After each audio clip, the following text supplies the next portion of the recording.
Folks, today we're going to be showing you the easiest way that I have found to go back and forth from an Android device to an Apple Mac. Definitely not seamless, but hopefully this video will help. I'm a Droid user with my cell phones. I really like the Z Flip or filming on my S22. Without further ado, Mac is probably the easiest in regards to clean. Now, if you are using Mac, I use Windows as well, but sometimes you go back and forth. Anyway, easiest thing to do is I just Googled Android to Mac, and I've been using this for like over a year now. If you guys do have any other tips for a little less clunkiness, please let me know, because first and foremost, Mac does not like Android. That's why you're probably watching this video. So I just, again, Googled Android to Mac. This top one right here, Android file transfer. I download that. No issues with that. Your Mac will say, do you trust this? I said yes. Let's go ahead and cruise over here. So your little icon right here will pop up. You double click that, and this right here will pop up right here. Then you want to obviously plug it in, USB to your Mac to USB-C. Or micro USB if you have that. And then go ahead and unlock your phone, and you might get a little pop-up symbol that says trust this device or share, something down here at the bottom of your Droid. And then come over here, and this is where sometimes I do have some issues, so it's not as streamlined as I would like it to be.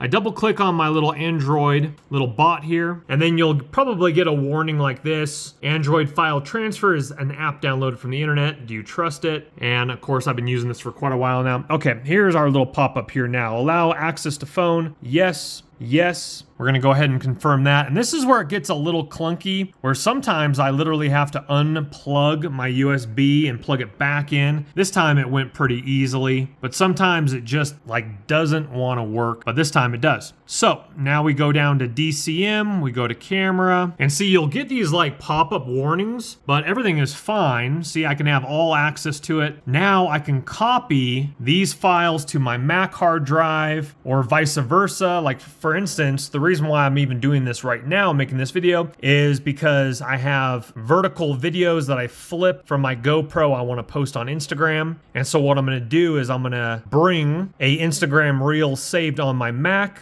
I want to shoot that over to my phone to post. So let's go ahead and just do that right now. Let's fire up this right here, and it should be the gram reel right here. I'll go ahead and drag that into my area here, and we'll copy, and now that will be on my phone. Let's just double check, and yes, it is on my phone in vertical mode. It's a snowboarding fail that I wanted to post, and that's how you do it. A little clunky, but it does work. And because these new devices don't have SD cards, just like the new iPhones, this is the only way that I have found. In the comments below, please state if you have found something a little bit easier than this, but this is the method I use, and hopefully it has helped you out today. Hit that thumbs up button if you wouldn't mind on your way out. Also subscribe if you like videos like this, not to mention some other sweet stuff on the channel. Check it out. Have a great day. Don't let the party stop, guys. Hit one of these videos, continue to watch, and we'll see you soon.